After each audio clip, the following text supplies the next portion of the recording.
Hey there.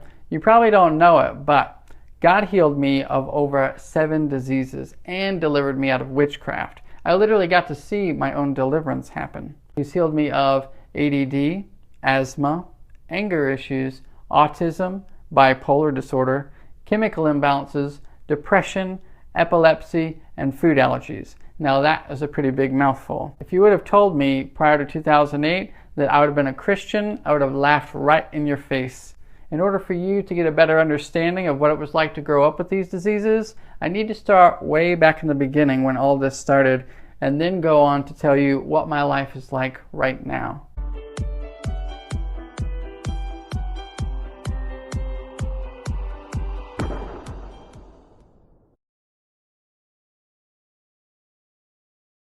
It started when I was about 5 years old. It was in the afternoon. Just a little kid crashing my Tonka trucks together, and I heard this voice, and it said, "Let's see if Jesus is real." And I thought, okay. And so I sat Indian style and looked in the upper right corner of my room, and I had this big smile on my face, and I said, "I love you, Jesus." And I didn't think anything of it.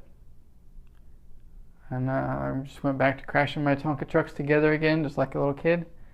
And all of a sudden, it seemed like the air got tight around me, like the room got more full or something.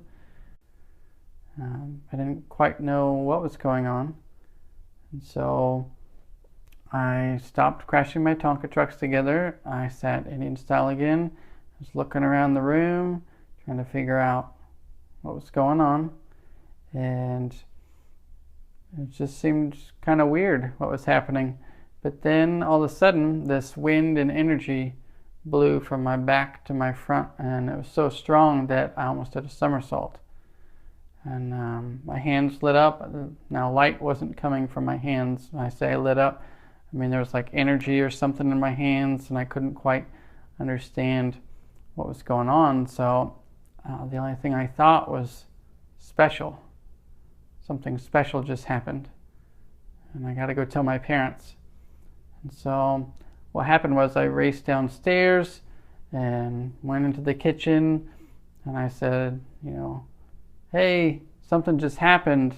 I feel something in my hands." And then I tried to explain it the best I could as a 5-year-old, and they said, "It's just your imagination. Go back to playing." And I knew that it wasn't my imagination. My parents didn't know. When you're a kid, your parents seem to know everything. And so I was just looking at my hands, and I knew something was going on. And that started my quest to figure out what happened when I was about 5 years old.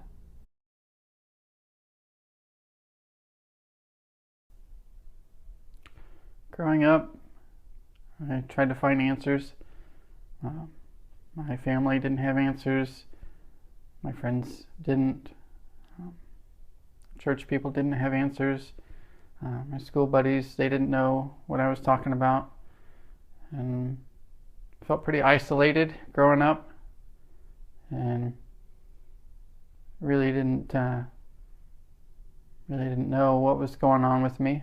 But I just had this quest in my heart, like I've got to figure this out, and I'm going to do anything to figure this out. By the time I was about 12 years old, I just gave up. I gave up on God. I cussed him out, and I said a lot of really horrible things to God. I ended up walking away from him because I told him, "Your people don't have answers." And I went through a bunch of other religions trying to find the truth. I went through transcendentalism. I went through Buddhism, Wicca, witchcraft, Kabbalah, Qigong, Reiki, and I almost got involved with the esoteric order of the Freemasons. and they deal with a lot of energy and witchcraft, as far as I know. You know, even though I went through all those other religions, I could never get God out of my mind. I knew He was real. I just didn't want to follow Him because, I mean, why would I want to? These people didn't know anything. They didn't know anything what happened, and so I figured some other religion must have the truth out there, and so that's what I did. I left God and pursued other avenues, and I ended up just going straight into witchcraft and sticking with that for many years of my life. I was actually on several medications for seizures. I went through several. I was on Dilantin, phenobarbital, Tegretol. And Tegretol worked. You know, they said it was an extremely low dose for what most people have, and that worked for many years. And then when I had ADD, they prescribed me Ritalin. I was on that for about a week or two. I just didn't feel like eating, and my mom got involved, you know, and she ended up taking me off that. And for my bipolar disorder, chemical imbalances, depression, things like that, I actually went to a research center, and they ended up melting down an ounce of my hair, doing a urinalysis, a blood test, and they figured out what all my deficiencies were. And so they had to custom create a specific diet in the form of a pill just for me, just so my body would absorb it, because my body didn't process that nutrition very well. And so I had to take about 20 pills a day, and at some point it was over 20 pills a day, including my seizure medication. And I had food allergies. I had yellow dye, caramel color, MSG, sodium nitrate, and nothing took those away. Even if I was on the medicine and I had that, I would get very upset. I would get extremely upset.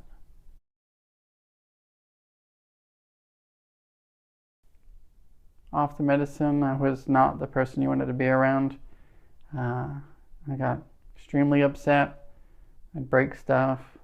Sometimes I'd punch holes in walls. I wouldn't speak to one of my family members for over 6 months.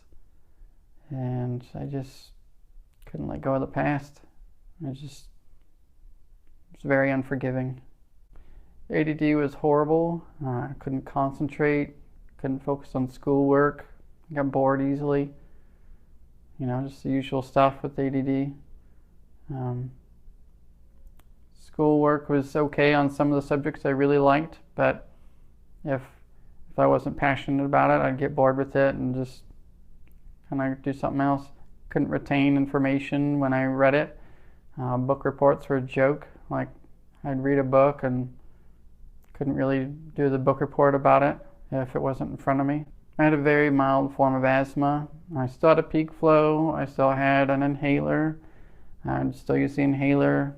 Autism is a very broad spectrum, and the type of autism that I had was called Asperger's syndrome, which is a form of high-functioning autism.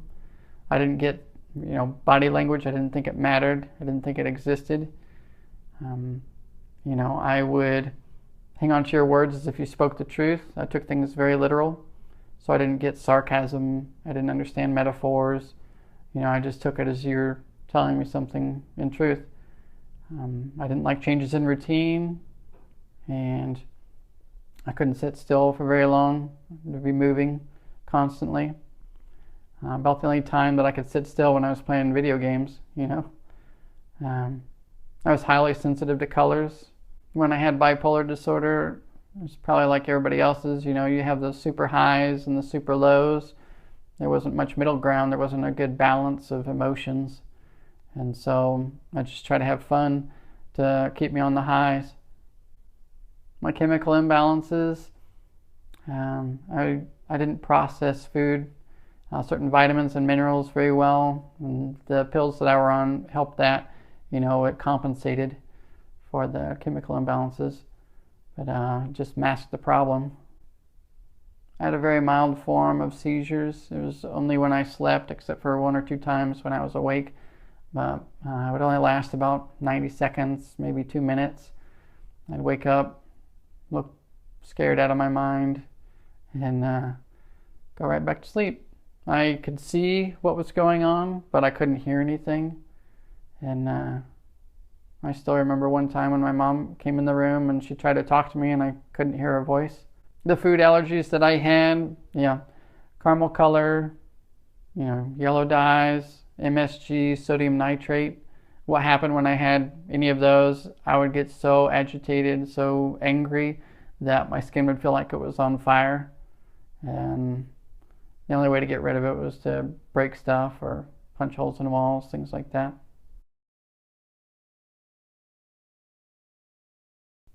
I heard about this play called Hell Night, and I thought that sounded pretty fun because I liked horror stuff.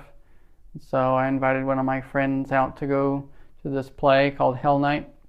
And so, I took her out, and it was actually held by a church, and it was supposed to scare the hell out of you, where you don't want to go to hell. And so I'm going through this play, and I won't go through all the details, but near the end, they had an altar call, and I heard this voice, and it said, "Those that deny me before man, I will deny before my Father." And I knew that God had just pointed me out, and I still knew He was real, And so I stood up, and they asked for my name, and I was so timid, so freaked out because I did not like public speaking. It was like daggers into my heart, and I just couldn't take it. So I said my name so softly the first couple times because I just felt so embarrassed to speak in front of all these people. And I actually had to shout my name 3 times, which it was so hard to do that. They told me they'd pray for me, and I didn't go up front for prayer or anything like that. But I just took my friend home. And on the car ride home, I told her, I'm really sorry to bring you out to something like this. I really thought it was going to be different. And so I was actually apologizing to her. And I told her that I never stopped believing in God. I always knew He existed, but I just wasn't following Him.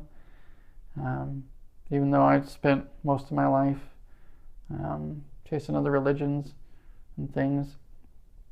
But the rest of the car ride was pretty quiet. I told God, I'm going to give you one more chance. And so my mom ended up giving me a Bible for an early Christmas present. My day of deliverance was January 6, 2008. And I took my Bible with me, drove onto church property, and it just felt like this warm blanket just wrapped around me. And I believe that was Holy Spirit welcoming me back. And I went in, sat in the back row. I didn't know anybody there except for one person, one of my coworkers. And the pastor sang a song called "I Have to Believe" by Rita Springer. And in that song, near the beginning, she says, "He knows my darkness, He knows my pain." And I used to call all the trouble in my life trying to find out what happened to me when I was about 5 years old. I used to call it my darkness. And so I just lost it. I sobbed all through worship, all through testimonies, all through the sermon, and all the way home. I ended up going to bed 2 hours early, repenting of everything that I had done. Cussing God out. I built cases against God, telling him that he sinned, and I cast spells on people, and did all this terrible stuff. And I told him, I said, God, this pastor said that the Lord will provide, so I need you to provide me with the way to get back in your good graces. And I said, if you don't come down, I don't know what's going to happen, but it's not going to be good. So I said, good night. Amen. And so I closed my eyes to go to sleep, but God had other plans. I didn't know how it would happen. I could see my fan, it was off. Closed my eyes to go to sleep. My eyes burst back open. All this wind starts pouring down on me. I'm freaking out, trying to get my bearings, try to sit up and look around, saying, what's going on, what's going on, what's going on? I couldn't move. I didn't even have the strength to blink. Still freaking out in my head, trying to figure out what's going on. In my head turns to the left, and I see all this thick black smoke coming out my left side, and it was in the form of a snake. It showed me its fangs, and it shot out the wall. And at that point, I knew that, God had just delivered me from all that junk and witchcraft, because what I invited in witchcraft, it was like a page and a half of names, and I didn't know it at the point, but that you can get saved, healed, delivered, preserved, protected in this kingdom all at the same time. And I didn't really know that I was healed, but I just had this peace that surpasses understanding. I just felt like nothing could go wrong with my life. After about 3 weeks, I started to take the medicine again. Like, oh yeah, I'm supposed to be on medicine, right? So what the weird thing that happened was, when I started taking the medicine, it started causing the problems that it was supposed to prevent. And I was like, what's going on? What's wrong with my medicine? It's worked all this time, and I don't understand this. Why is it not working? And I didn't know that God had healed me, but after some time, I just raised my hands up to God, and I said, I just believe you've healed me. And I just imagined all these diseases going up to him and him taking them, and then I was free. I actually waited about 2 months before I told my family, because I knew my mom would have an issue with it, and I wanted them to see that I had been healed. They'd give them 2 months time or so that I had been healed, where they could see me and interact with me before I told them. When I told my dad, I don't remember him saying anything about it, if he did. When I told my mom, she said something like, I still want you on the medicine, it's worked this long, why can't you just still take it? She grew up, firsthand, seeing me, how I was like without it, so I imagine she was pretty concerned. My brother, when I told him, he just thought the medicine had cured me, and science doesn't have a cure for any of those diseases. It masks the problem, it masks the symptoms, but if you stop taking the medicine, it still comes back.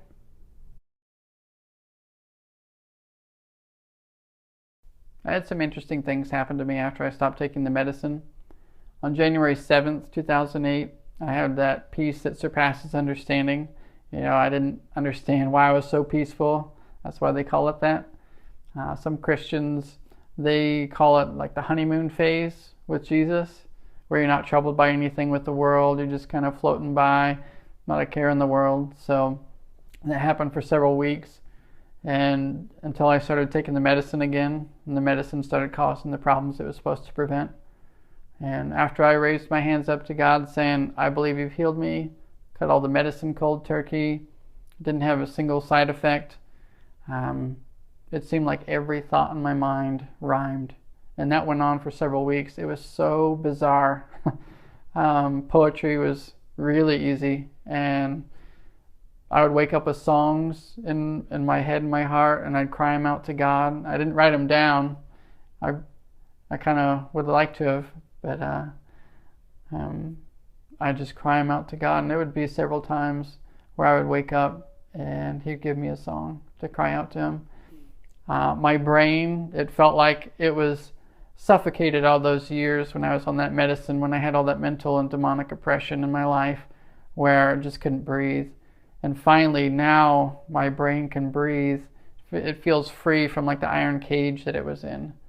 And now I go around, because I'm so thankful for what God has done for my life, what He's done for me, that I go evangelizing and I tell people about how God changed my heart. He changed the heart of a witch that was against Him, His people, cast spells on people, that now loves Jesus. Now I'd like you to do 3 things. 1, comment below this video. Let me know what you think of it and how it's changed your life. 2, share this video with 3 friends. Share it on Facebook, share it on Twitter, share it on Google+. Email this to somebody, but send it to somebody that needs a breakthrough, whether it's encouragement, inspiration in their life, or to impact them in some way. 3, subscribe below. If you want more breakthroughs in your life and to never miss an update, put your name and email address in the sign up form below and click Get Updates.